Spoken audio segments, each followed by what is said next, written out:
Hey guys, it's me, RDV. I'm back here with Eric Back Issue Breen, or Eric Breen, whichever you prefer. I've heard it both ways. You're not Anne Friend on this tonight's episode. That's good. Hey! All right. Congratulations. You've been promoted to recurring guest star. Not just Anne Friends. Yes. And then below us, we have Mr. Bowtie Zach 88, also known as Zach.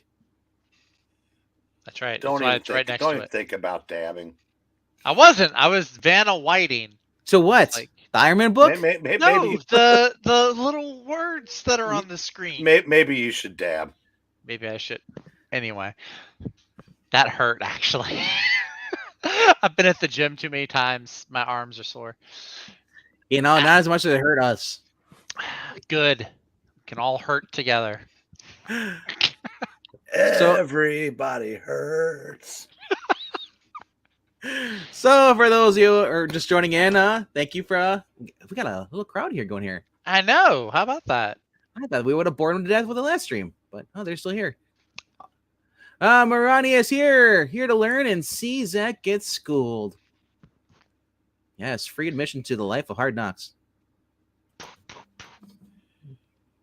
What else? You got Rhaegar, and what a recession is? What?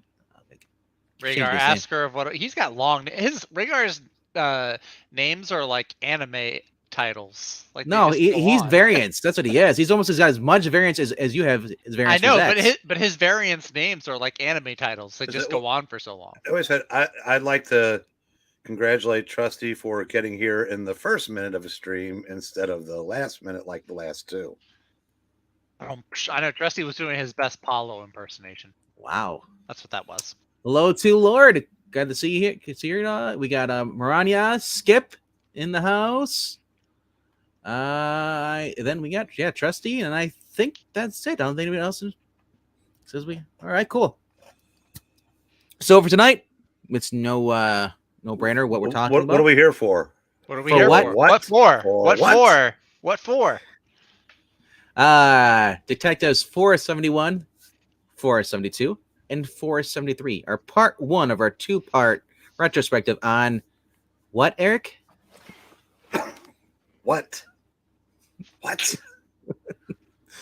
On- Maybe the greatest Batman story ever told in continuity, in current, and as it happened, continuity. That is for Ash. That didn't lets read- Dark Knight Returns and Year One off the hook. We didn't read No Man's Land. Nobody likes No Man's Land more than me, but Oh, okay. this. I thought you were gonna say nobody likes No Man's Land. No. But No Man's. How do you even break No Man's Land down to? I mean, that was so true. big. That I is mean, huge. That's the greatest sweeping epic for a comic story I think ever done. Okay. But as far as like I don't know, you can find 6 issues better than 471 through 476. Yeah. So much happens in that. So many people, characters are brought back. Some that hadn't been seen since literally 1940. Others that hadn't been seen since the 40s that are still very much in the Batman zeitgeist today. Yep. And we got a special person. I wouldn't say special, but say more like one of the best artists out back in the day. The late, great Marshall Rogers. Yep. With Terry Austin inking on as well. And Steve Englehart writing. Wow. They would reteam for a while on Doctor Strange. And then for the Silver Surfer series when it started back up in 1987. But this, to me, this is the best collaboration they ever had. And I wish I had these in the collection. Because as I dip into more and more of the Batman books. Oh, look at that! All right, Not surprised. so Not if you- surprised at all. So if you send these out by now, I'll get them on Saturday. Unfortunately, this will probably no. unfortunately this will probably not recur. Next week I have them, but I knew where these were The other 3 could be in any one of 40-something short boxes that are strewn about, and I have no idea which one they're in.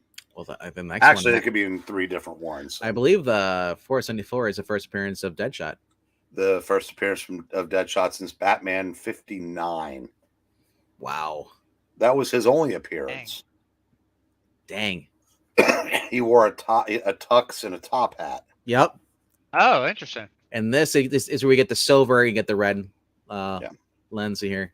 But we'll go into greater detail Next week. on that next week. When I'm not here. Oh, 2 weeks from today. Really? I told you this. I told you I wasn't going to be here next week. I'm going on vacation. Well, that's why we got Skip filling in for you. I thought you were going to do the Captain America with the Avengers. We can't get Fergal. Fergal's just too exclusive for us. Dude, We tried. You know, we have a better chance of getting Chuck Dixon on for talking about retrospective. I don't know. Maybe we can get Mark Millar. He's interviewing with everybody now. I was about to say, didn't he just do an interview with Wes? And Perch. And Perch too. See, I mean, yeah, Yeah. maybe you can get what's his name, Mike Barron. Talk about the Flash, maybe. But no. Anyway, no, we'll hold that for you. oh, thank you. For 2 weeks. So well, you know I've seen what you've been reading, Zach. You need this. I mean, wait a second. I've got some good Look, the fact that I'm reading any modern Batman at all astounds me.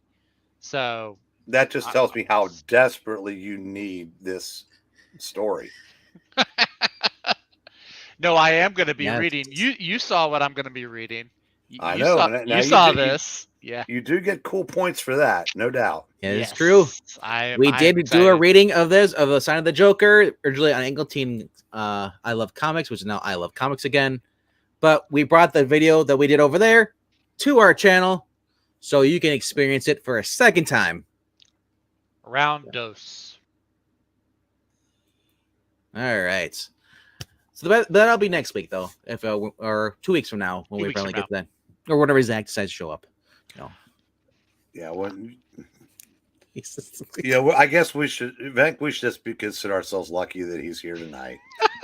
It's like streaming with Jimmy. You never know he's going to show up. Yeah.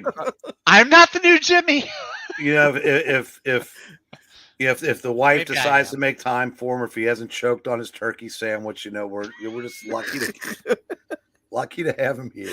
He's throwing back old fashions and eating turkey sandwiches. I bet he drinks them with his pinky extended. Exactly. Comic style. That's how I drink my coffee.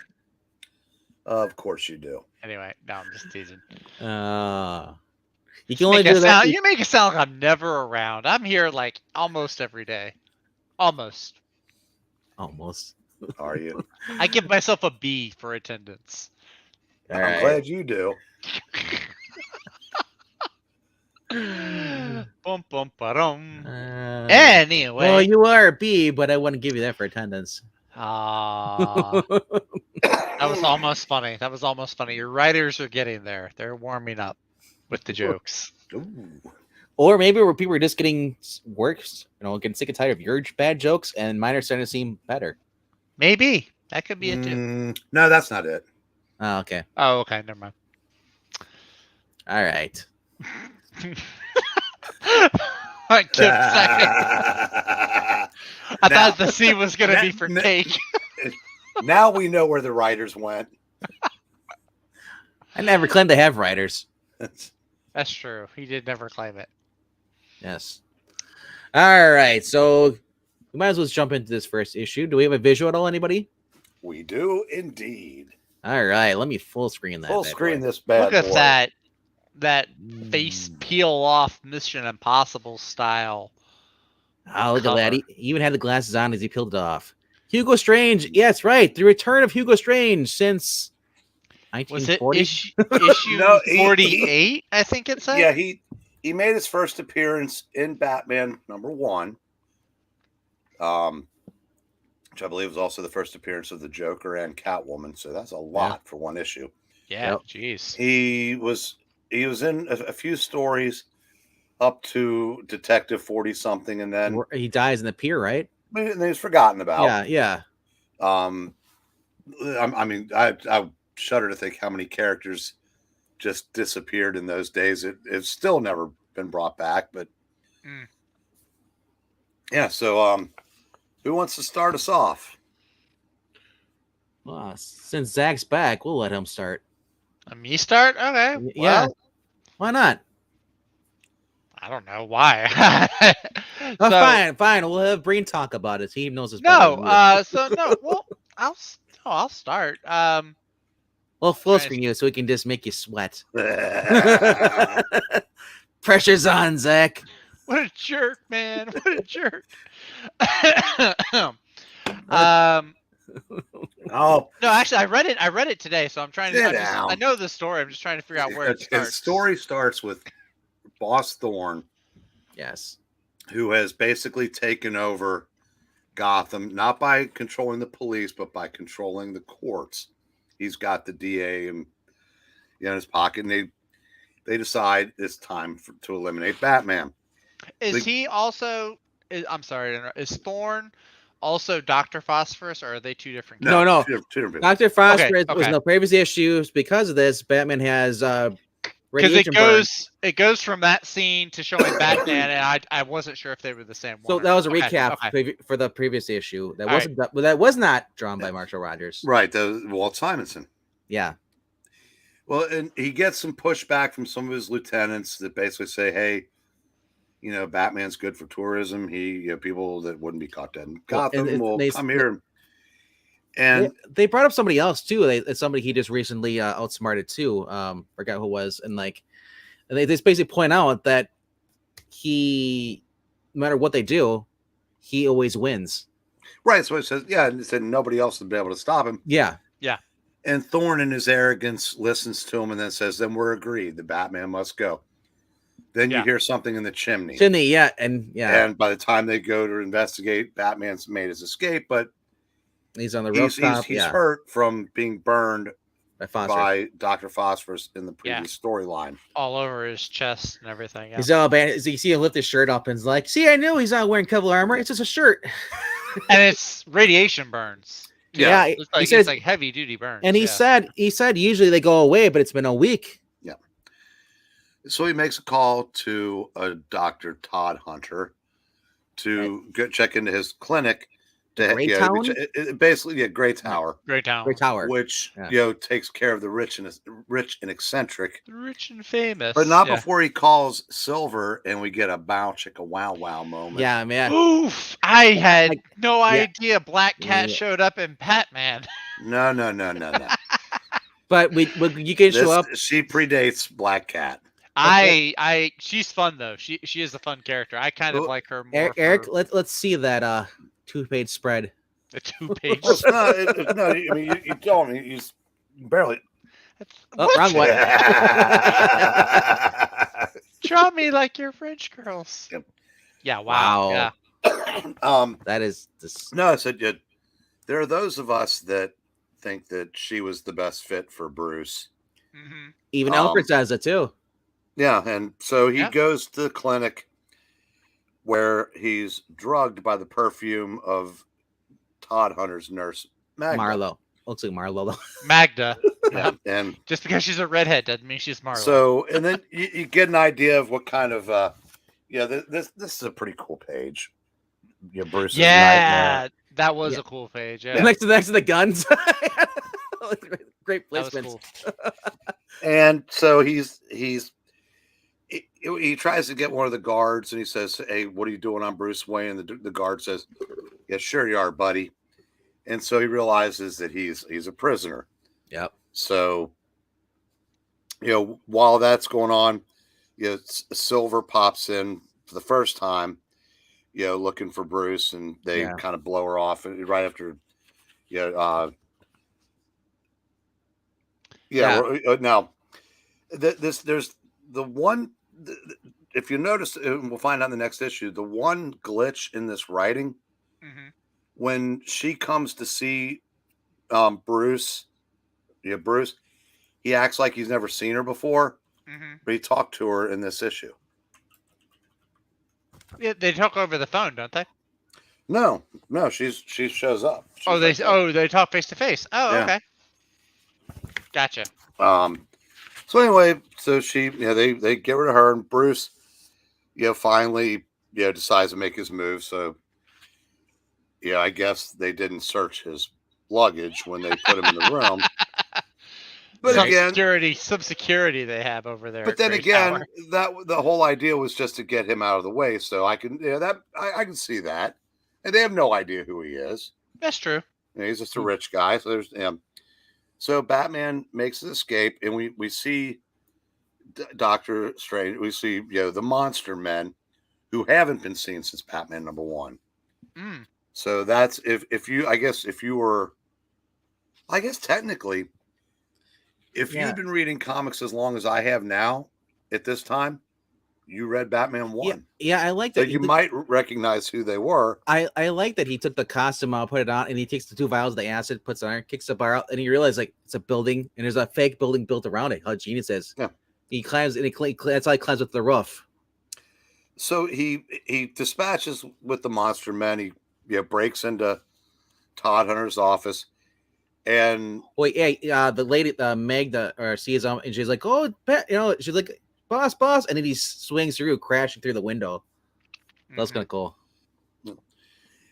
And he immediately confesses because he's so convinced that Batman's figured it out when in reality he hadn't. Right.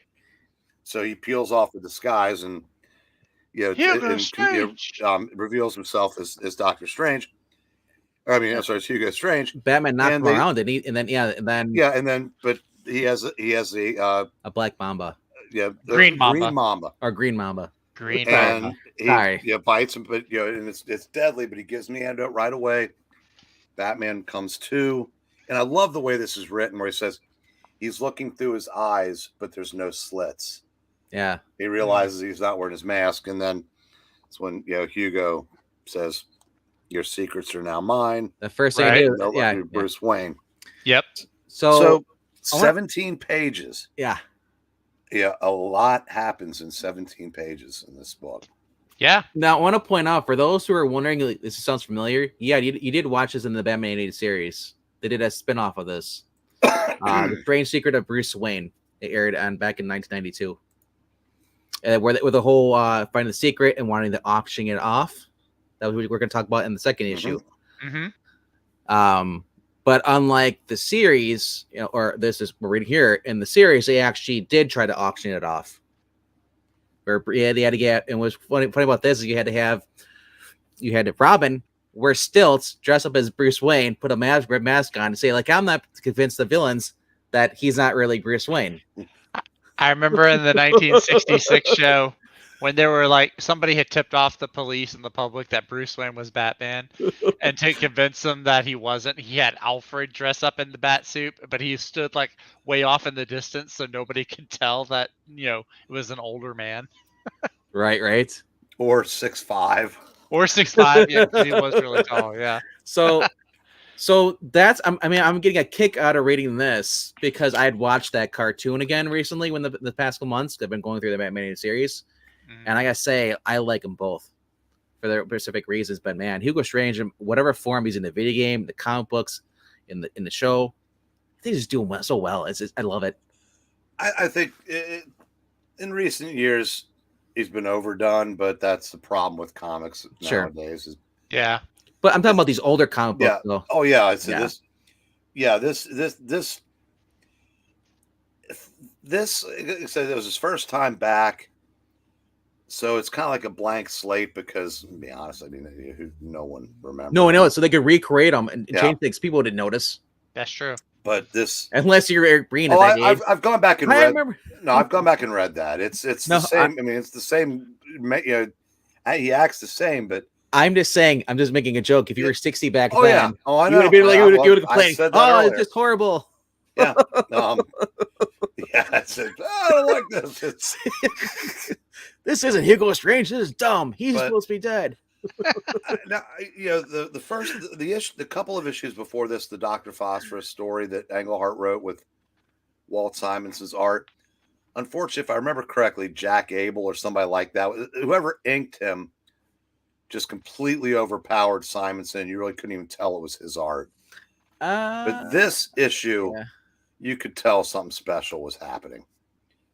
And it's like you couldn't wait till the next issue. Unfortunately, it's Batman, believe it or not, Detective was not monthly at the time. Oh, really? No, in fact, I've told the story before, but after the implosion, Detective Comics was slated to be canceled. Yeah. And that's like a year after this. So July and then September, right? Well, no, it's August, September, but then November. The three that we're reading tonight. Yeah. But somebody got in, kind of convinced me. I said, hey, it might not be a good look if DC Comics cancels the book that the company's named after. So they took Batman Family, which was selling better, and turned it into Detective Comics, starring the Batman Family, and made it a $1 comic. That's how it survived. But that I remember I was reading about there was some controversy about the whole thing. It wasn't controversy. I mean, DC was they were sunk because a lot of factors. There was a blizzard in '78 that kept them from getting their product out for several weeks, and they tried to expand too quickly. They started a 50-cent line, and as quaint as that sounds today, that was a lot of money for a comic book in those days, because half their line became 44 pages for 50 cents.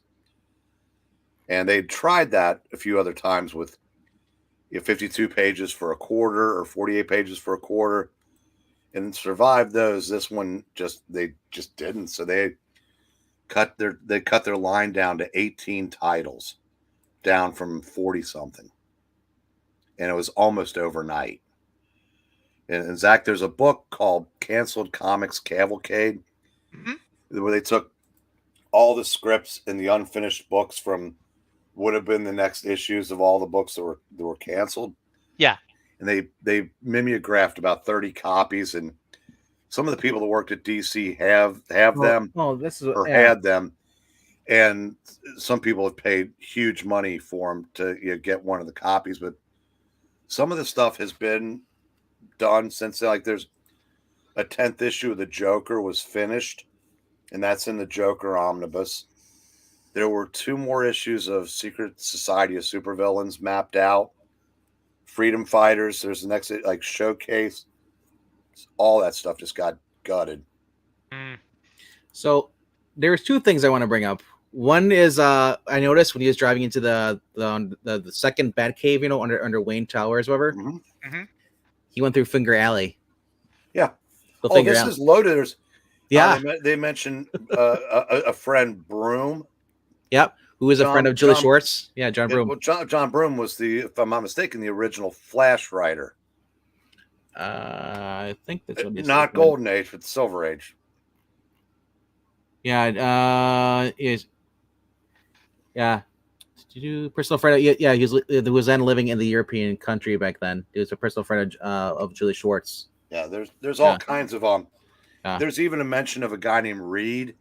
Yep. David Reed was writing Batman at the time. Yep. Wow. Yep. Okay. The Reed Galleries, which is issue 473, dealing with the Penguin. Mm-hmm. That's right. But the other one I was going to bring up was this. Starting with this issue, they started in certain Batman Detective comic stories. They started tagging Bob Kane as creator. This is where they started, or in Detective Comics, and created by Bob Kane. Created by Bob Kane in the credit box. Nice. Not nice, because he didn't really. No, he didn't do it. Oh yeah, you're right. He's not the one that did exactly. So that's why I was like, dang, that's Well, at least they fixed that mistake. All right. Yeah, give him the finger. 472. Yes, 472. It opens up actually really cool because, like you said, he does the thing. Hugo Strange is like, yep. He just wants to make money, so he's gonna steal, or he's gonna try to steal Bruce Wayne's fortune, which would later be done by Lucius Fox and his family. But also he's going to auction off Batman's identity, seemingly to his identity to his enemies. So the reason this is cool, this cover, because this actually starts off with him lying down, waking up, and then seeing the previous issue. So it's continuing off where he was on the metal slab. This is an amazing cover. Because I was wondering, it is a great cover. Without people read the story, when on Isle of Comics we were going over the Batman cover and stuff, ranking them. I had no idea what that represented, but now it makes sense because Batman was laying down. But this he has his mask on. If he would have had his mask off, it would have been like, oh, that's what they're talking about. That. Yeah, but before he does that, the issue begins with Hugo Strange masquerading as the Batman, showing off basically a mask underneath the mask underneath the mask.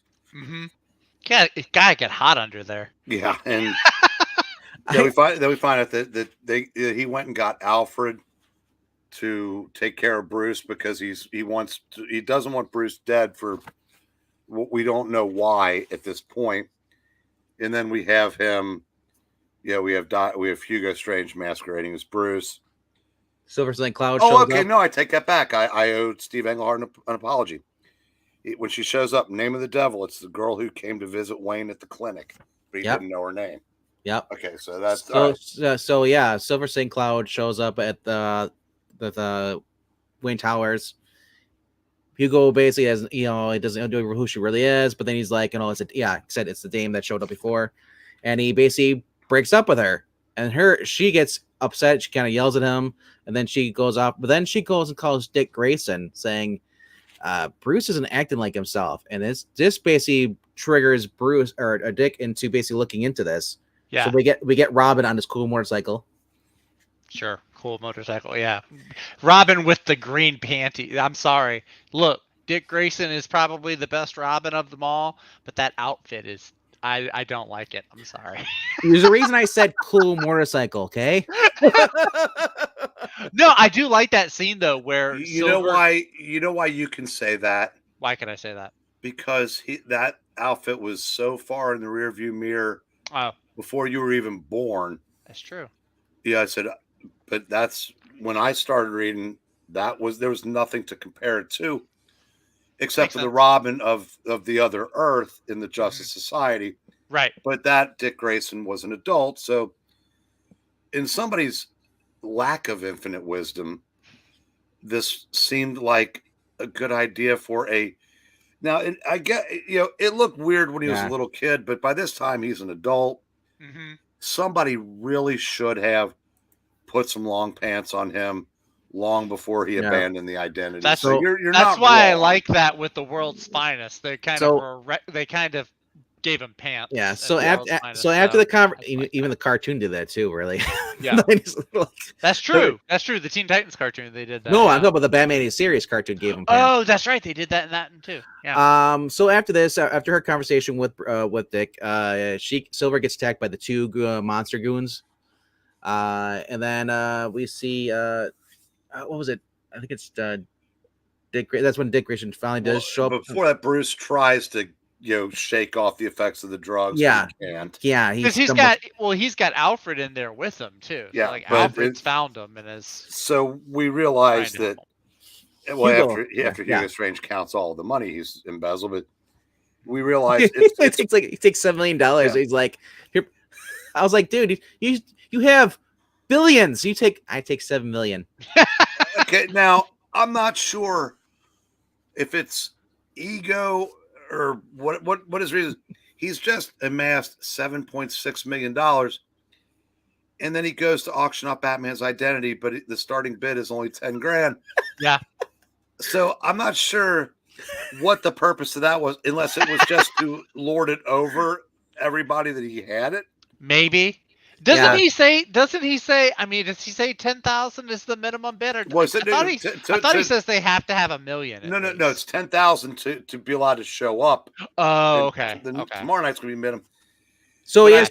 So this is. I will say real quickly though. This is the three people that show up. They only see their feet, and then the last person throws. It looked like the money and a rose, wasn't it?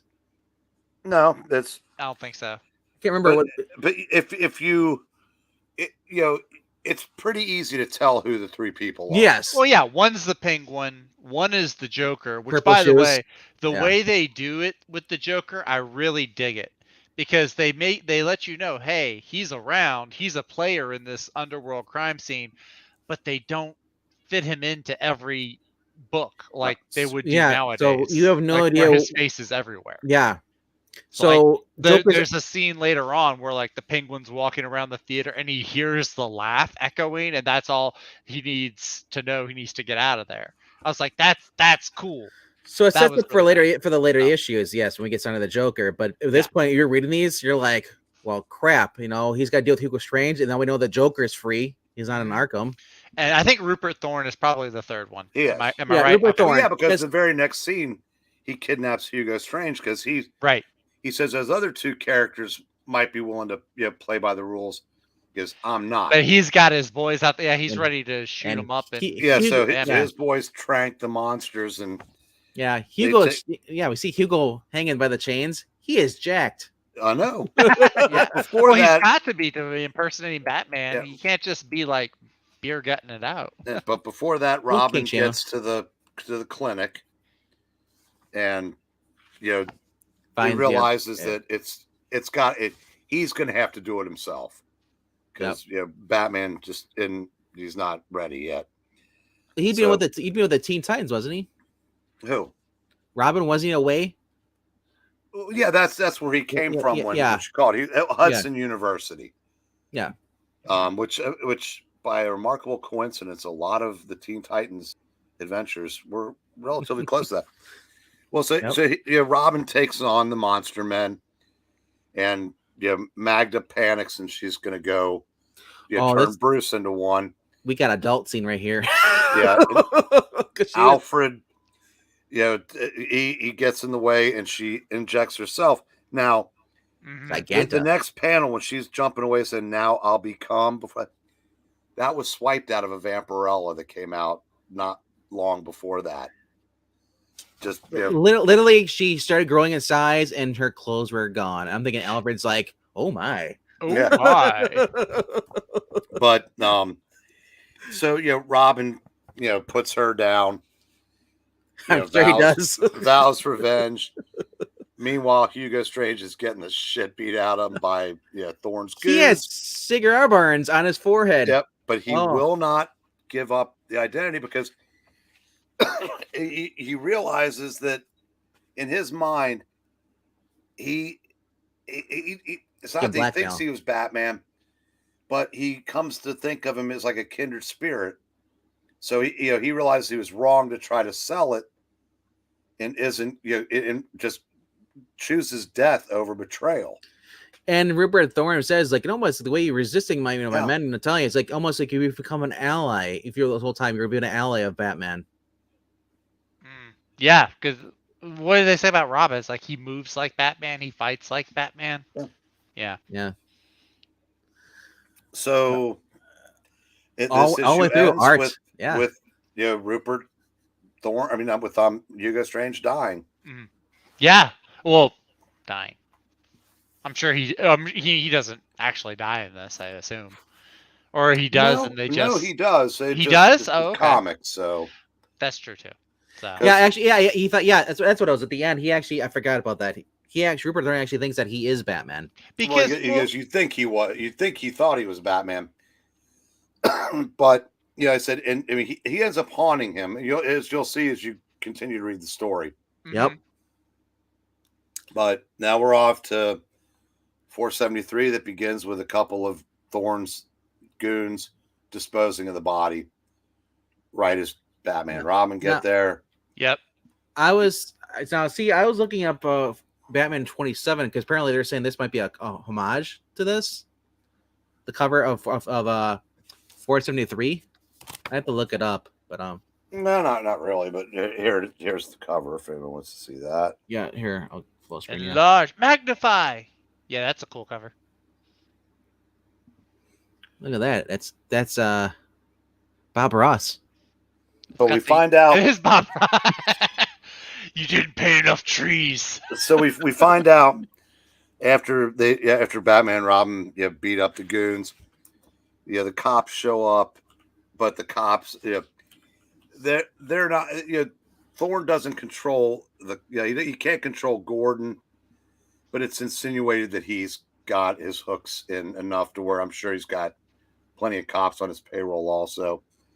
And the hoods are like, here come the cops. We're ready to welcome them with open arms. Can you say the same? And says, yeah. They leave. And it's just like this one panel here. So with the fog, and it's just like, I mean, it's just. Yeah, that is cool. I like that. I just like the way Batman's drawn. Look at that. Look at his face. Look at the mask. It's like Neil Adams kind of like in a sense. If you just like study each panel, there's so much stuff that you just don't see. And there's one coming up, I think, in 474 that, as far as I know, it's not photo traced, and this must have taken him a week to draw. But we'll get to that in 2 weeks. All right. I was correct. The cover 473 is a homage to Detective Comics number 27, because Batman's holding a guy like he's on the cover swinging. So if you look it up, yeah, I guess having Robin and the other people in the corner. So I guess just that. Yeah, because the original one was just the two guys, the gunmen. So but when the next scene is the Penguin showing up for the auction and realizing that, as far as he knows, that he missed it there. Kaput. Yeah. He says he thinks Hugo Strange stood him up. Yep. It's like showing up. It's like showing up at the auction on Ingleteen's channel. Then you hear laughter in the empty theater. Yeah, which is enough. Dude, if that was me, man, I would have booked it out of there. And I love. He said, when he goes, "Show yourself, you grinning gargoyle," and then he says to himself, "Penguin fears no sane man, but the Joker is hardly that." Yeah, that was a good line. I like that. So he takes off and so Batman goes to the Reed galleries to tell them that they're going to be robbed, and the gallery owner's kind of dismissive of him partially because Batman is now persona non grata in Gotham. But the guy just basically blows off Batman. So we have a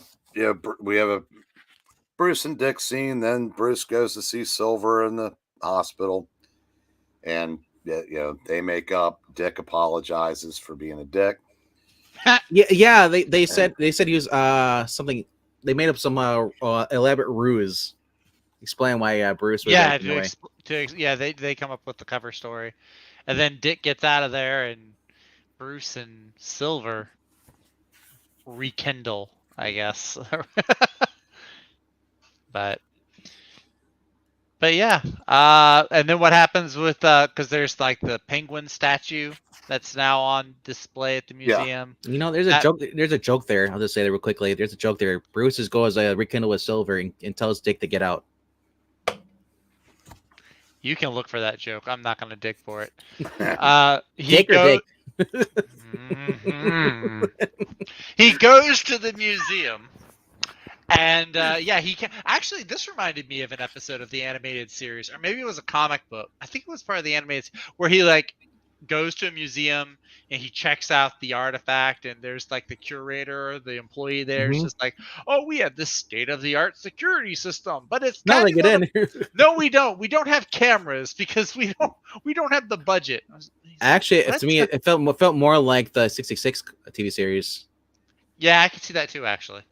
I can say it too, because the whole thing they're thinking is that it's a bird it's a statue that looks like a penguin. The penguin's gonna go after it. You see, we later find out that's kind of the case, but not exactly the case. Yeah, but especially the end. The end is really a 66 like moment. A little bit. I would have got away with it too. No, what was it when the geese are flying overhead in the shape of the Penguin's logo? And then they're dropping something like, "Oh, don't look up! Don't look up!"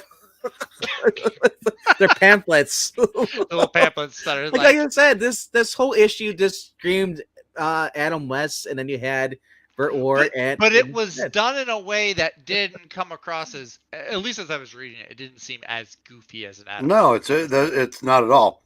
Yeah. And after they fight the Penguin, he gets away.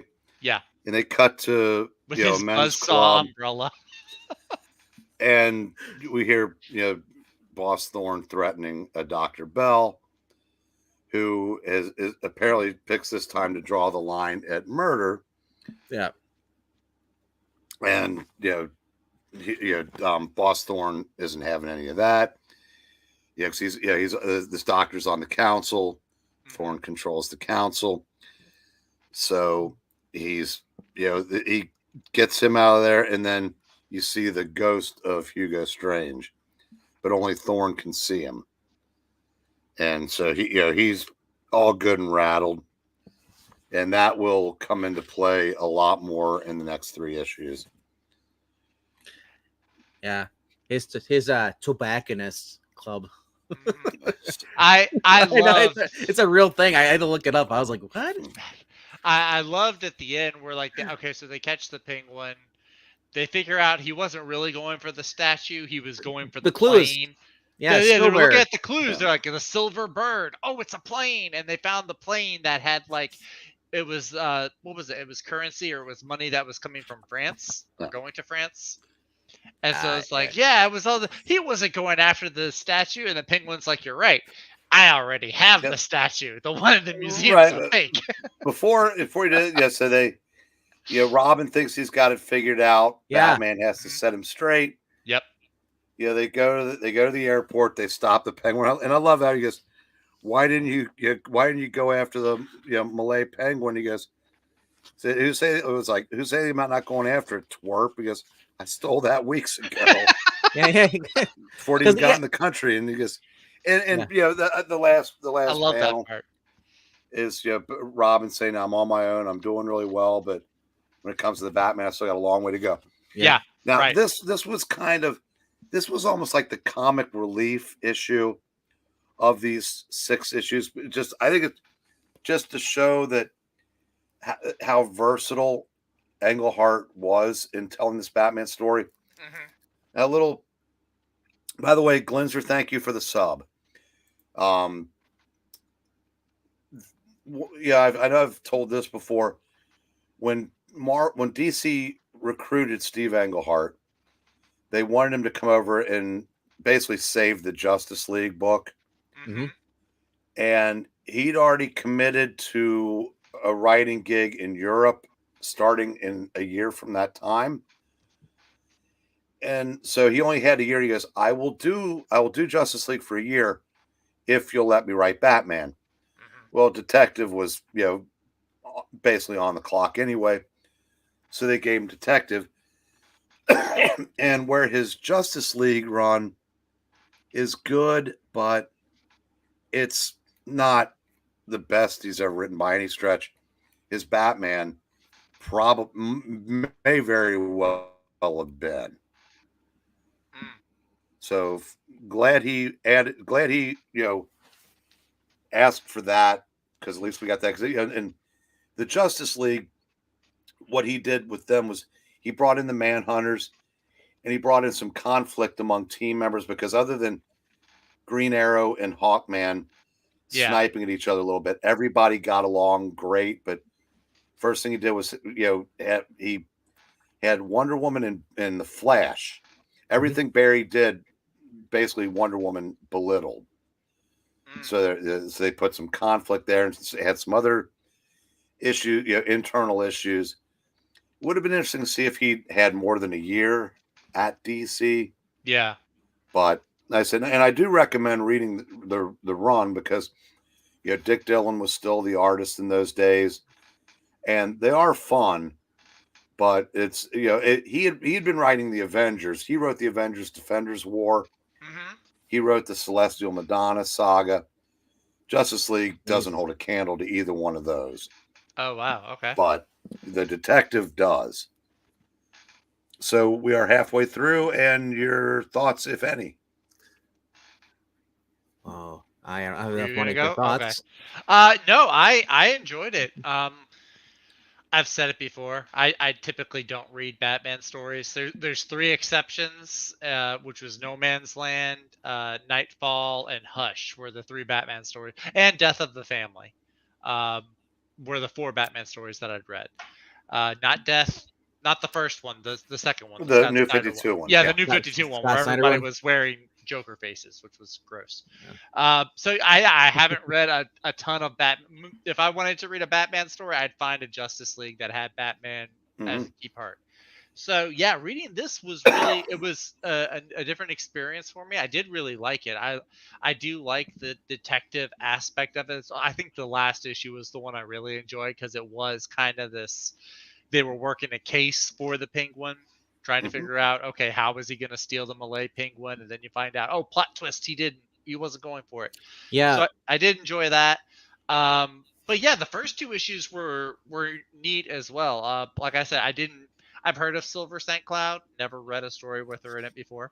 this She is hasn't been my in that many. Now I see what I've been missing. this is my first introduction to Rupert Thorne in the comic books because Yeah, same.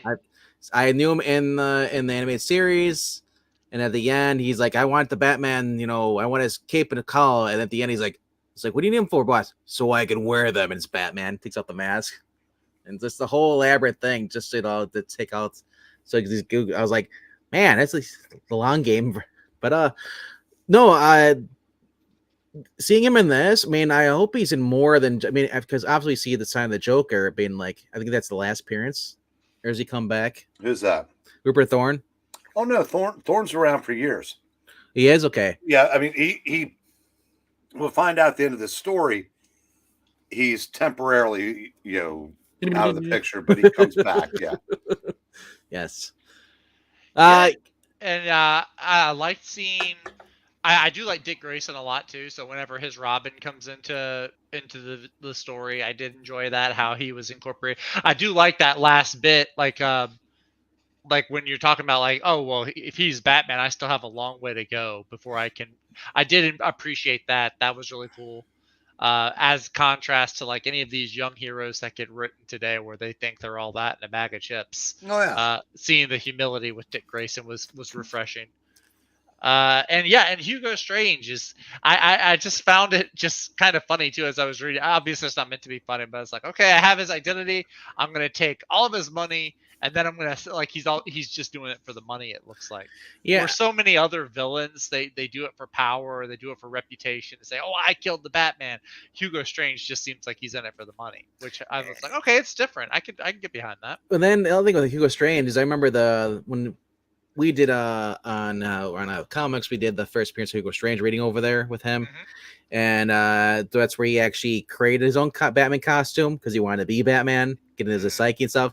So I'm remembering all of that from I obviously reading this, I shouldn't remember that because look at the years gap between this, and it's been like, is that issue and then this issue. I'd be going it fresh, but it's the fact that we read that, like, was that last year, early this year? We read that, and I was just comparing the issues back and forth, and like his personality, despite all those years, still the same. He is, his intellect gets the better of him a lot of times, but in this case, like I said, he learned that he's like, what, I shouldn't have done that when I did, and he kept the secret out of some strange mutual respect for Batman. It's like, wow. Yeah, I think they kind of lost sight of that down the road. And I think some writers treated him as more like a cookie cutter villain. But that's fine. I mean, but it makes you appreciate just how well crafted this story is. Because you'll never read a better Hugo Strange story than this. See, my only problem with this issue is I thought Joker would have been like, and I'm not sure when they decided to make this with the Joker, but the Joker is always very protective over Batman. He's like, I don't want anybody else knowing his secret. No, that's depending on who's writing. Yeah, because I've there are writers that where Joker wants to kill him, now they have writers that Joker wants to, what him. And then they've got ones that want it where he doesn't want Batman dead because then he won't have anybody to play the game with. That's Right, That's the one right. I've seen through the 90s. That's I wasn't sure where that came Yeah. from. There's no consistency. That's the problem. So when you lose sight of, like, Marvel used to be pretty good at that because they had the official handbook and the writers had to kind of play by those rules. Yeah. He's swearing it. But on the other side, the Joker's batshit crazy. So his motivation could change literally from appearance to appearance. So that's the get out of jail free card that the That's writers have Yeah. with the Joker. Yep. At this time, believe it or not, Joker appearances weren't every other issue. Very far in between. Less. Yeah. I mean, they just kind of kept getting more and more Well, this frequent. is 1977. Seven. Yeah. Yeah. And I think Batman Year One was 1986, 85, 86, late 86. or 86. So then when they revamped them for that. So they said, like I said, this felt for being. I always forget that, like, these issues are not post crisis; they're before crisis, Right. By about and they're still good. Like, because I said Batman. they feel like a post crisis writing though. Batman, I said 80 to 85 is phenomenal because a lot of the stuff that was planted here, a lot of it has to do with corrupt politics, corrupt politicians, people behind the power. Jerry Conway and Doug Mensch just wrote the hell out of these characters for years. Unfortunately, they've never been collected in sequence. They'll be like, you can get like a Len Wein hardcover, or a Gene Colan hardcover, or they have. Don't know if there's a Conway or a Mensch, but so I'd love to see them. Just, of course, if you want a good chunk of those, I know, Venk, you were there for a minute. This auction Saturday night is going to have a lot of books from that era. I did see that, and I said, "Oh yeah, from the unboxing." And I remember from Evil Black Cat, he's been I'm going through post crisis DC. He's been going through the 400s of Batman. Yeah. Will you stop going post crisis and read the actual crisis first? You know what? Why? When the only importance of crisis is it erases all the crap before it. It's a great story. Apart from Batman. Honestly, the thing about the crisis, you don't need to read it. Oh, really? You don't think so? No, not really, because Batman and Green Lantern are pretty much left alone. Everybody else is completely different. Right. Most are completely different. So, I mean, I recommend at some point that you read it. I would love to do a retrospective on it, but I don't. How long is it though? Oh, good God! I don't even want to do a retrospective on it. See, that makes me don't want to read it then. If it's that long. I'm actually reading it. I'm rereading it. I have the trade. I'm 2 or 3 issues back into it. But is it like 400 pages? Like, not really. It feels like it. It does. There's a lot. It's very dialogue heavy. Yeah, it's like 12 issues. Bendis got his dialogue writing.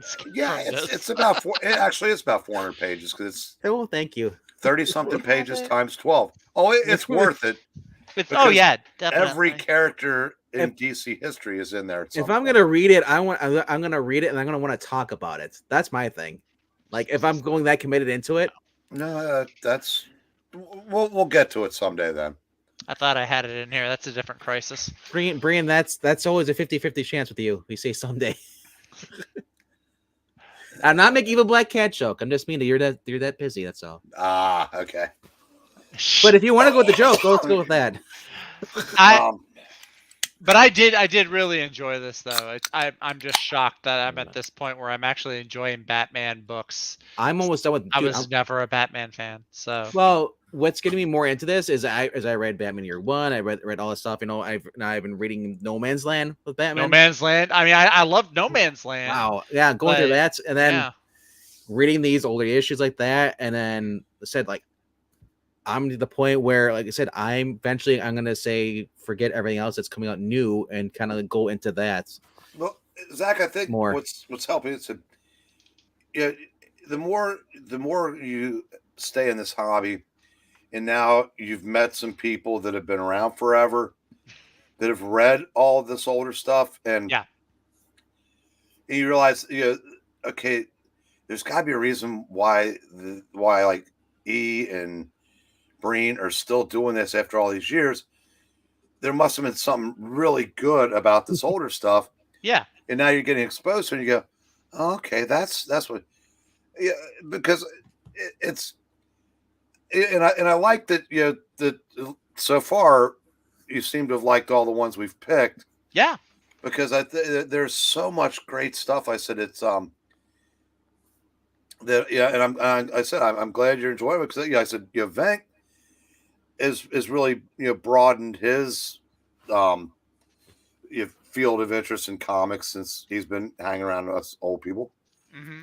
Yeah, you guys are like they're brainwashing me. It's like I kind of alluded to this last night. I was talking with Skip, and it's like, so when I first got into comics, it was I was very centered on just what was coming out at the time. Yeah. So it was like, okay, there was a bunch of Jeff Johns, there was Teen Titans, there was some Fantastic Four that I was reading, and I just pretty much stuck like right there. What was I looked at older stuff, and I was like, the costumes look weird, the characters sound weird, don't want to do. But then as I continued to stick with it, up until I started hanging out with y'all, I started to find, it's like, you grow, you start out, you're picky, you only like to eat 4 or 5 things, and then your taste expands and grows. And so I'm at the point now where I'm like, okay, let's try out this Batman dish. I and see mean, how this is. I'm at the point where I just want to start reading the books from the 80s, like go across the board, and just like that'll be my best of the week of 1987. Well, I've got so many back issues here. I'm gonna come up with a chart or something and just be like, okay, for this month, I'm gonna go through these Peter David Young Justices. The problem running into, there's so much to read that I'm liking. So I'm like, I have to like put the brakes on, because I'm like, I'm enjoying Superman. I'm getting into the Triangle era, that story, which it is pretty damn good. Yeah, there's that. Zach, I know you've heard us mention this before.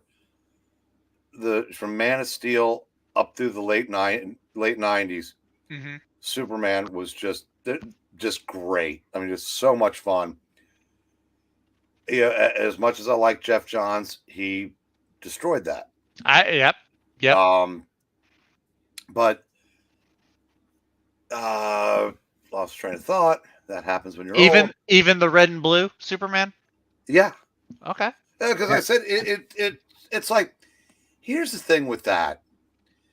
If you ask somebody to describe a soap opera, and they tell you what's going on, it sounds ridiculous. But if you've been watching for 6 months and you realize how they all got to those points, it may still be ridiculous, but it makes sense. That's kind of the best way I can describe the red and blue era, because it was a takeoff on a Silver Age story. They just expanded it into, and it was done again in the Copper Age, only not with different covers or different costumes. They separated Superman and Clark Kent, so it's and then cool. Both were dying without the other. It wasn't every issue though. It was like random issues with the triangle on it, right? And it was continuing this a subplot story of this. If you keep reading, it'd be literally, Superman would go into action, would go into Man of Steel, would go into adjectiveless Superman. It would do 1, 2, 3, 4, and since there were, that only comes up to 48, they would throw in 4 side issues to fill out the 52. So it'd be a Superman book every week of the year. And you didn't want to miss any of them. You complain about Batman being out there, but this is actually good stuff for Superman going through. It's still only 4 books a month versus I know 40 that. But yeah, now I mean, you guys do seem to still enjoy some of the newer stuff here and there, but I mean, compared to the older stuff, I'm I'm finding that I like some of the older stuff better than the new stuff. I But then, definitely don't enjoy as much of the modern stuff as I used to. Like even stuff I read when I was getting into comics. Like I read Bendis's New Avengers runs, and I enjoyed them at the time. But now I look back, I'm like, oh, maybe that wasn't all that. well, Maybe it wasn't You know, worth my time. I only have one question though, because it's no secret that on this channel we do a lot of Spider-Man readings on this channel. I gotta ask you, reading Spider-Man books, is it making you want to read more Spider-Man books on your own? Not really. Really? Not Wow. really. Spider-Man's kind of been like he was kind of like Batman for me. I don't know if it's like an oversaturation thing. No, I love Spider-Man as a character. As an everyman type superhero, I love him as a character. But and you know this, I've told you this. I'm very much more centered on I like the team books and the group books. And I do like books that have Spider-Man as part of a team, even though I know the popular opinion is he doesn't need to be on a team. But I'll still read Spider-Man books. Like at some point I do want to read like especially like I want to read like Todd McFarlane's run, and maybe some other runs prior to that. Todd But McFarlane drawing better than writing. I'm just gonna give you that. oh well, yeah, I'm Yeah. sure. what I like would his art. recommend, if you, I'm not going to say go back and read, although I wish you would. The 200 to 400. the lead Ditko Spider-Man's. Okay. But when John Romita takes over the art in issue 39, Okay.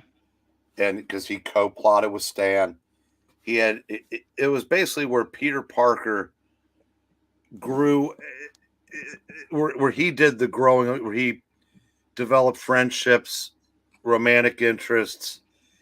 It was just that era was so good, and it's I've made the connection that Spider-Man was kind of like the superhero version of Archie. Okay. You know, I can see that, yeah. Gwen and Mary Jane were Betty and Veronica. Betty and Veronica, yeah. Flash was Reggie. Harry was Jughead. It kind of because like the circle of friends, and but it just to see the way those relationships developed. Yeah. It's like I said, Stan and John Romita just it was magic. I mean, you're not allowed to criticize the lead Ditko era, and I won't. But I also do know that if Ditko hadn't left, Oh yeah, it'd be horrible.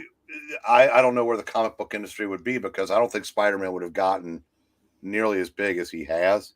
Oh, okay. Because Ditko didn't want anybody. He wanted the Green Goblin just to be a nameless, faceless entity. Okay. He didn't want Peter Parker to have friends. He just wanted to remain this aloof loner.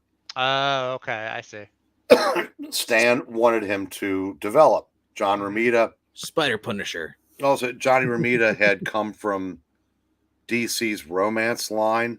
Mm-hmm. So he had been drawing romance comics for years, so he could draw pretty girls better than anybody in the business, which was perfect for introducing Mary Jane and developing Gwen. Mm-hmm. So and she did develop nicely. Yeah. Well, they just, like I said, those next 5 or 6 years were just great stories, and they're very fun to read. As I said, if you have an app that you can access any of those, read the 2-part story where Peter. I think we might have even read them on the channel. Probably have. Where a lot. Where Peter finds out who the Green Goblin is. Green Goblin finds out who Spider-Man is. Yeah, I think we did read those. Yeah, but now sometimes it's hard when we're hamming it up. It's kind of hard to take the story seriously. But if you read it without us being us, I'm a delicate flower. Yeah. Yeah, no, definitely, you're right. We do have stories that I have read just by myself, and like Secret Wars is a great example of that. Like I've read Secret Wars probably a dozen or so times, and it's far different experience than when I'm reading it doing Hulk Hogan and William Shatner. Well, let me voices. tell you something, brother. There's something. It's like We when need to we know. do it, it's like Mystery Science Theater, but when you're reading it by yourself, yeah, it's a whole different experience. Yeah, definitely. But yes, it's Spider-Man he's one of the greatest, fiction characters, like pop fiction characters in history. And there's a reason why. And yeah, the Stan and Steve and Stan and John stories kind of set all that up. And I think you would enjoy them. I just loved even going through into the 80s of there were still some subplots going so far back.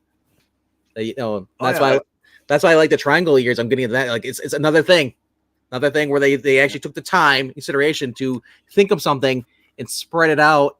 Where you're like, oh my gosh, I remember that like 20 issues ago, 30 years ago. That's something it doesn't take place over nearly as many years, I don't think, but that's something we were talking about. Jonathan Hickman, who's probably one of the only modern writers that can do that well, where he'll plant seeds and then years or however many issues later, those seeds start to grow and you start. Cates was doing that as well, a little bit, not as much, and I don't know if I'd say as well. And of course, Hickman, even when he does it as good as it is, it probably pales in comparison to what Stan and John Romita or like Chris Claremont did with X-Men. Probably pales comparison to those. But that's why I do like it when I do see, every now and then there is a modern writer that I will latch onto because they do show signs. I just thought it was funny. It's like the whole Spider-Man writer that I will latch onto. That's what I sound like. Okay. Now, you're mentioning Hickman.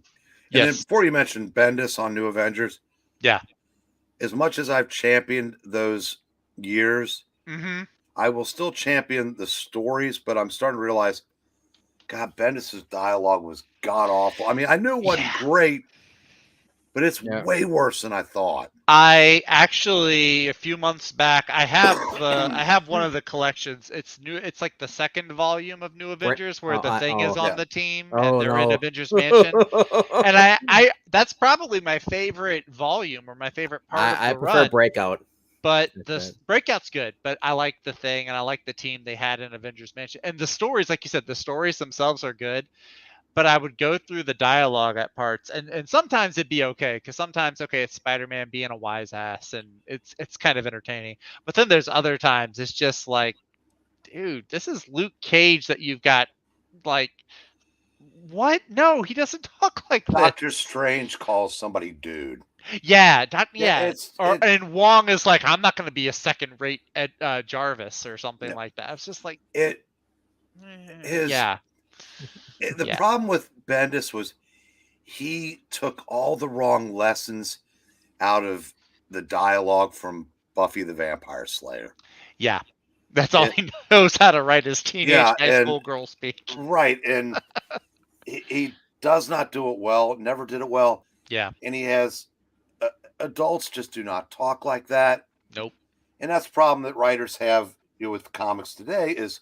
They all sound like Xander. Well, they all talk like teenage girls text. Yeah.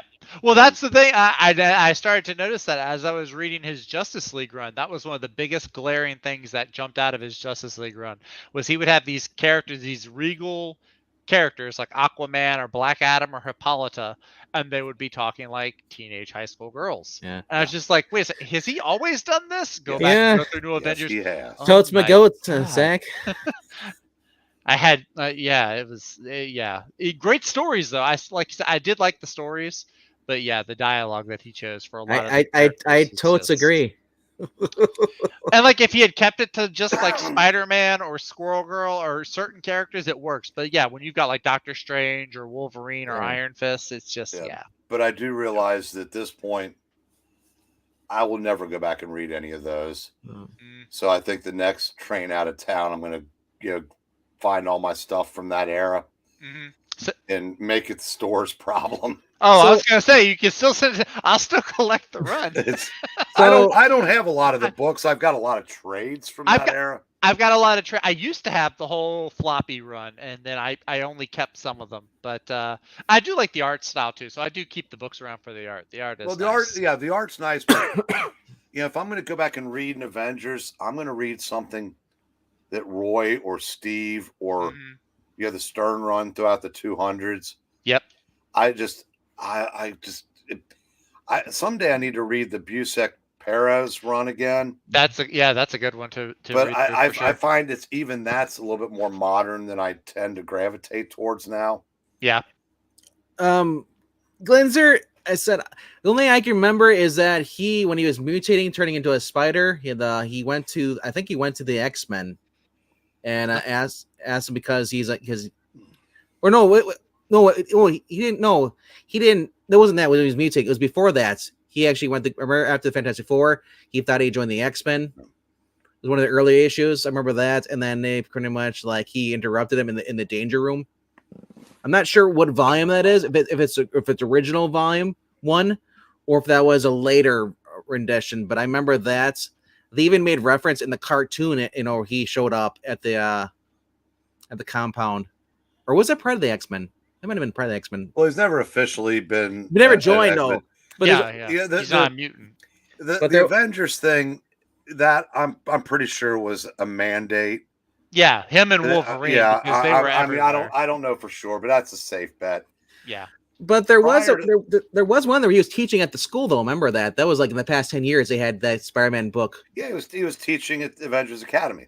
Yeah, he was one of the guest teachers they had. Yeah, and he had mutants though with him. He was teaching, and that was led up to Spider Island. He did Wolverine and the X-Men. He was a guest teacher or substitute teacher in an issue. Yeah, but when he joined the Fantastic Four when Johnny was believed dead, that actually made sense because I like that. Yeah, they are again, depending on who's writing them, they're kind of best friends. Johnny Storm is Spider-Man's best friend. Yes. And before he died, Harry was Peter's best friend, but he didn't know who. Peter never shared his secret with him. That is a good read because I do remember that when Ben doesn't like the fact that Peter's son go, I had Uncle Ben. He's like, no, they're gonna listen to this Uncle Ben. But I do remember liking Hickman's run on Fantastic Four. Yeah. Yeah. I'm excited to be reread. I was telling Skip, I did start reading it because it was still pretty fresh at the time when I was getting into it. I was reading through it, but I never finished it. And then I knew the big stuff that was happening, but something happened. I just got distracted with other books and Cosmic Captain Universe. And Spidey had the powers of Captain Universe. Yeah, that was. But I am enjoying it though. I do like Hickman a lot. His Avengers run for me, is very Chris Nolan. It was very big and dope and everything. I know there's a ton of Avengers in it, which I don't like, and we have the movie universes to thank for this. Mm-hmm. Everybody's a Justice League member and everybody's an Avengers member. Right. I know they've tried to revive the Defenders. One time they did it. It was with the Netflix team. Mm-hmm. And then sometimes they'll go back and do the original ones. But yeah, I like the days when the Defenders were an actual team, non-team.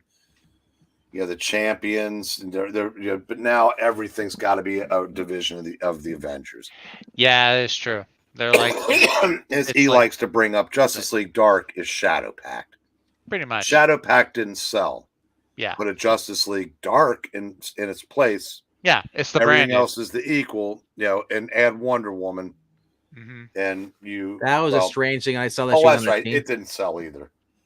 Yeah, because it's DC. They had to put the stories in the back half of the regular Justice League. Didn't they also kill Constantine in that run too? How many on top of that, Constantine dies all the time, doesn't he? Constantine has been dead since the end of the original Hellblazer. There you go. I know this is not the same character. But it's when weird. Zatanna starts wearing fishnets again, then I'll care. She did in the cover. I saw a cover recently where she is. That was the Batman the Night, but I mean, that was about current comic books and all. I'm just saying. Right now, at my store, We are trying to sell Hellblazer 1 through 300 Oh wow. for $250. Wait, is it 300 issues? 300 issues. The first issue is worth $40. Wow. But we can't move it because it's DC. It's a wonderful series. Mm-hmm. If I were 40 and not 60, I would buy it. But that's 300 more books on top of everything else that I Wait, because it's can't gonna get take you. to. It's gonna take you 20 years to read it. No, I've got shit. I couldn't read my way out of what I have now. By the time I turned 80, so I'm not yet. But yeah, it's just it's a shame that should be a slam dunk. Yeah. I had some guy pay me $140 for the series of The Darkness at Image. For $110 more, you could have gotten the entire Hellblazer. Jeez. And that's how almost $300. That's for me. That's really pricey to drop. I mean, it's probably a good steal for most of those books. But I'm saying it's less than $1 an issue. Yeah. I know, but but still though, I'm thinking all at once. Whew. Well, the guy that bought The Darkness, he routinely drops $200 and $300 on a single book. He did just we sold him the entire series of Ultimate Spider-Man for I think $300 recently. Jeez.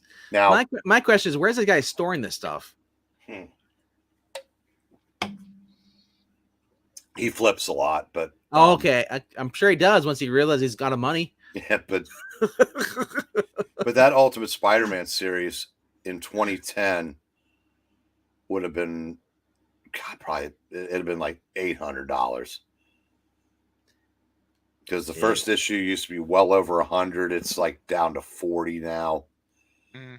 The first 10 issues of Ultimate Spider-Man used to be $30 and more. Now I think the 7th issue is worth $4. I mean, it just crashed.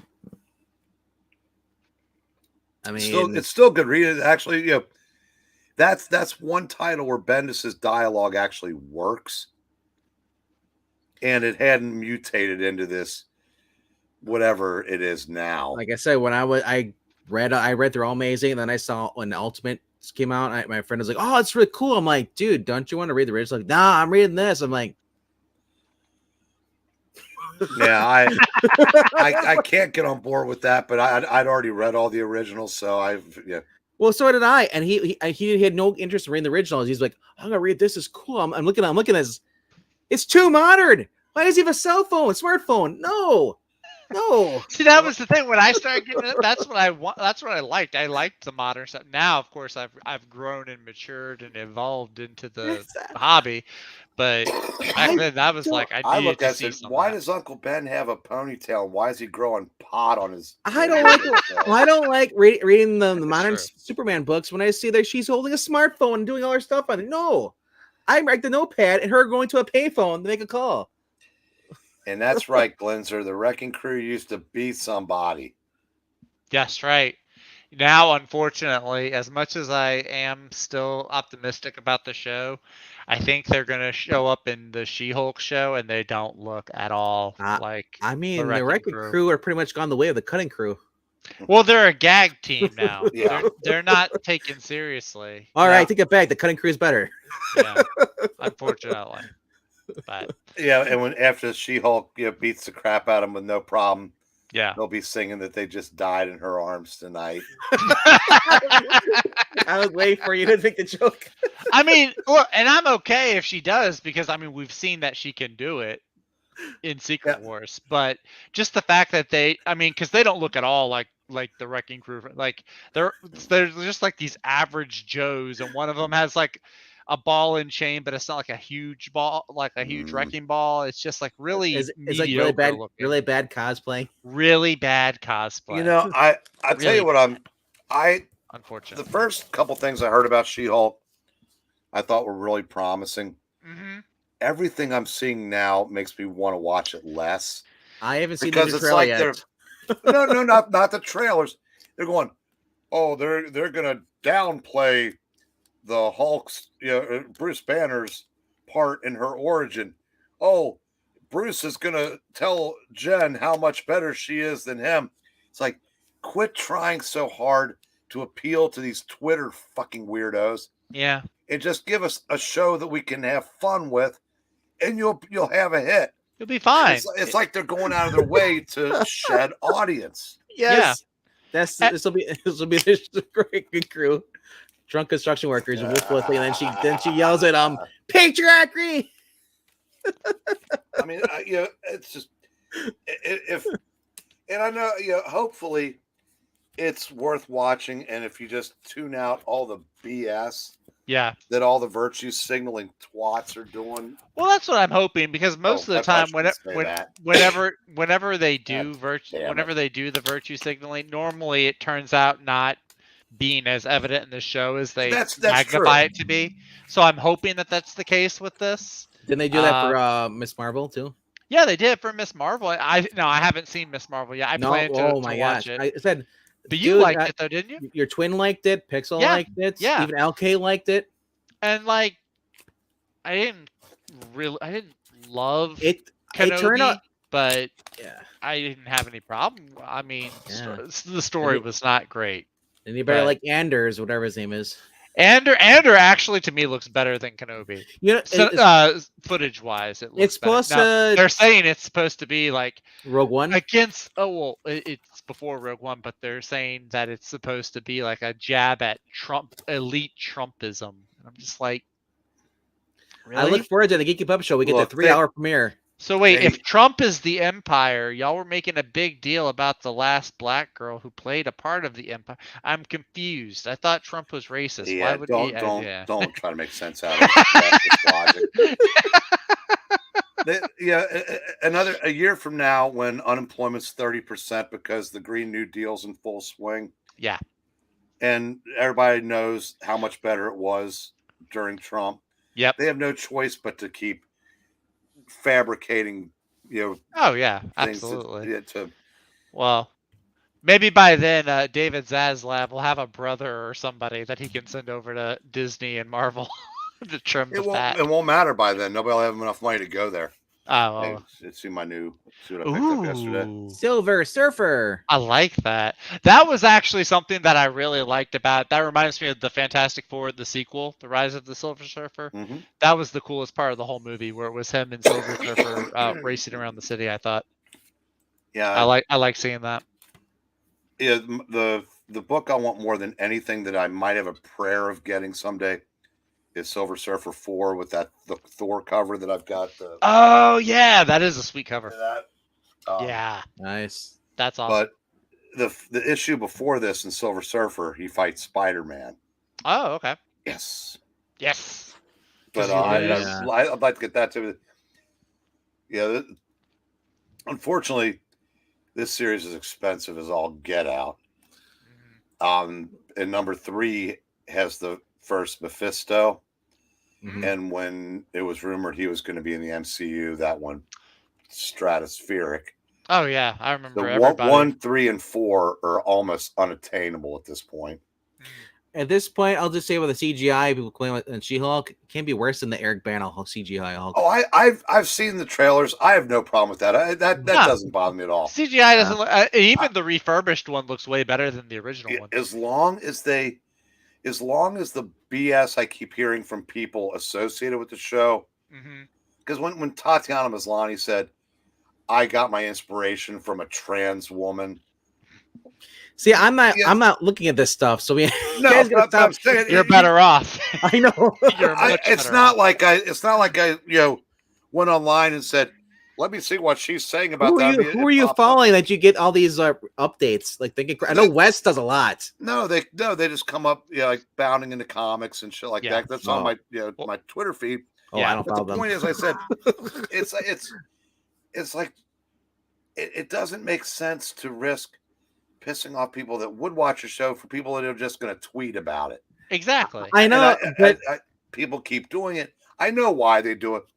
It's an endless loop of frustration, but yeah, it's like they count on the rest of us just to shrug it off and watch it anyway.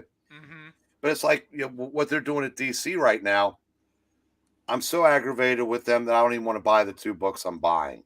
Right. Because you have 4 examples of basically, you know, being told the Luther thing was God. incredibly insulting. Oh my God, that actually made me roll my eyes completely into the back of my head. Harley Quinn thing. Impulse dialogue. no, the Renee Montoya and the Harley Quinn, that's just dumb.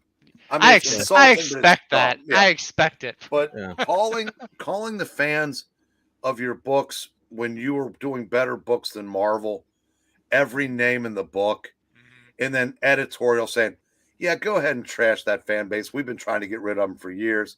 Yeah. Well, why not? It seems like a great time to, finish, for me to finish listening to them and just not give them another penny. And that would suck because I love Fables. Yeah. When honestly, I could do without World's Finest because I've read hundreds of stories just like that back when all comics were that good, or most. No, I kind of agree with Morania. I've been noticing it too. I mean, they're doing this for publicity outrage because bad press is still press and still gets the word out. That's true. I don't agree. I mean, I know what she's saying about giving the black pill people ammunition, but that's you're not risking. See, the black pill people will watch; they'll hate watch it. Exactly. So they'll still. Somebody like me will just will just nope out. Yeah. Because I don't like people making generalizations and saying that I suck simply because I vote a certain way or have a certain skin color or happen to like the opposite sex.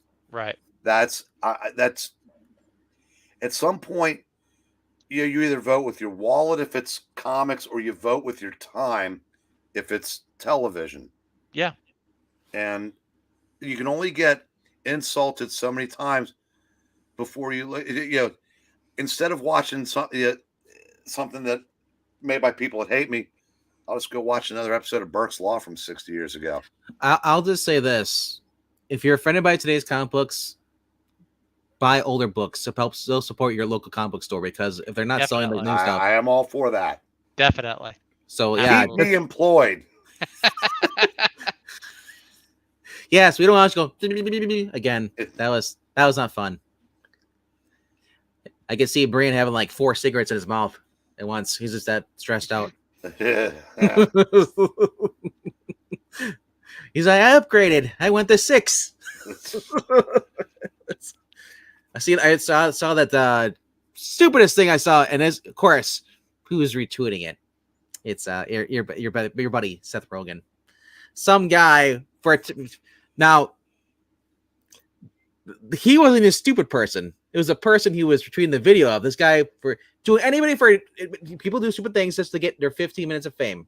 That's true. This guy had 4 cigarettes, 2 in his ears, 2 in his nose, all lit, and he kept doing them every day. He kept lighting cigarettes and all. And he kept doing that all day, just to get notified. And like Seth Rogen's like, "Good God, I noticed you. You can quit. Don't die."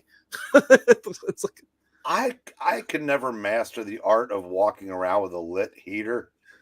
It would just go up my nose and make me gag. He had 2 lit ones in his nose. Yeah, that's gross. I was just like, "What are you doing it for?" I mean, if you're gonna do that, at least rig one of them so you can get a COVID test while you're at it. And he had 2 lit ones in his ears. That's funny. What are you doing? Doctor, I don't know how I went deaf. Yeah, you freaking lit cigarette in your ear. Yeah. I don't know. I guess. Yeah. I think we've gone over Detective. We've beaten every other horse we could think of, pretty much to death. So remember, kids, next week we're not going to be here because someone just can't be bothered. I'm sorry that I haven't been to the beach in 6 years. Well, I'll say this. Glenzer or Rhaegar, if you have a microphone and there's a book you guys want to talk about, let me know. Yeah. all you're gonna do is you're gonna turn red. No, we have an umbrella. We're gonna be sitting under. I'll I'm also gonna- skip it. Also, Skipitosh. If there's a book you guys want to go over with us, yeah. we're open next week. It's act like I'm the only guy that y'all can talk about comics with. There's the whole Well, chat no, right here. I said we understand. You can't be bothered. Frugal can't be bothered. We see how it is. What do you? The world's You got? smallest violin. Do you have an itch on your palm? It's the world's smallest violin. Yeah, I know what it is. Shut up. No, yeah. So no, I'll be gone. But look, I mean, yeah, y'all can still talk books and stuff, or you could just not wait. What you guys says, or we could just Why don't we clown Why Zach? don't we all? They clown me while I'm here, Rhaegar. Yeah, why What's don't we the all get difference? together next week and just trash Zach? It's the celebrity roast of Zach, who's not here to receive it. I will clip everything anytime you flub up in a reading. You'll be sitting on the beach going, "What are they saying about me?"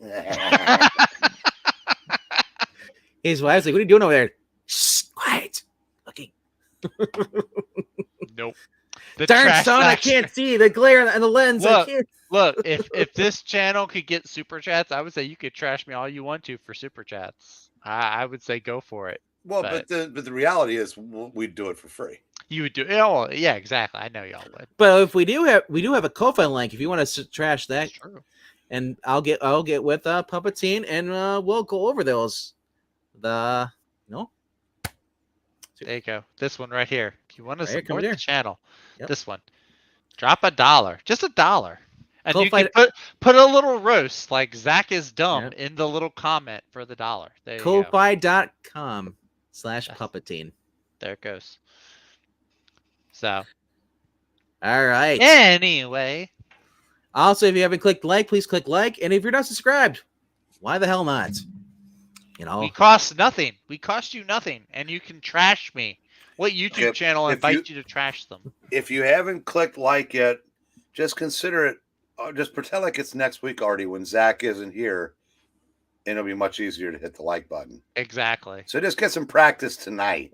Or you can dislike it when I'm not here to let them know that you really do like having me on the stream. We do also that you please leave a comment down below if you want to trash Zach in the comment section. It's free to do so.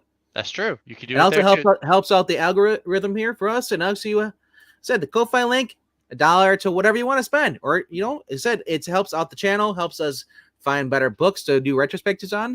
And not to say that these are bad books. I'm just saying. Thank you, Miss O. Have a good night. Thank you for the like, Lord. Thank you, Lord. If we had a little money in the Ko-fi, we could probably hire somebody to take up that second row spot. You could probably hire a better writer for this guy's jokes. We could actually probably get Chris Pratt instead of this second-rate stunt double down there. I don't look like Chris Pratt right now. My hair's too long and flippy. But If you look at Chris Pratt in the terminal list, same hair color, same little swoop going. Look, next time I'm gonna have my avatar is gonna be Chris Pratt from Terminal List. You're gonna come in next week with the mohawk. No, I'm not gonna do that. God, no. I don't like mohawks. So, all kidding aside, are you going you say you're going to a beach? I mean, Yeah, we're going to Florida. We're going to Panama City Beach. Oh, right there. Yeah. Now, is that anywhere near where E and Pixel are? I don't No, believe so. They're closer to Orlando, I think. they're way on the other hand. He's at the top part, but just an hour away or two from Alabama, I think. Yeah, well, it's like 5 hours from here in Baton Rouge. So yeah. Yeah. But yeah, to get over to Orlando, that's almost like half a day's drive. Panama City though. That's a little goes out in the ocean. You're going that far down, or are you going to Destin? I think it's past Destin. It's near there, but I think it's past Destin. You're not going to. I don't know why, but Zach, you are now Kmart Archie. The blue light special. I love it. I don't know the connection, but we're gonna make that a thing. I don't get the Kmart. The Archie I can kind of get. I don't get the Kmart. I mean, I guess Kmart kind of actually discount Archie, but discount. Yeah, no, I guess can see that actually. I guess that makes me Veronica then. No, I don't like that at all. Be sure to tune in next week for me and RDV and a special guest to be named later, and come back in 2 weeks for the return of Kmart Archie. That's right. Or Starbucks. No, Rhaegar. Starbucks is the enemy. I don't like Starbucks. They're the evil empire of coffee. All right, say goodnight, Gracie. Good night, Gracie. Actually, dollar store Archie would be more accurate. We have a ton of Yeah. dollar stores around here. You find it as easier than a Kmart in 2022. That's true. It's very Good true. night, Gracie.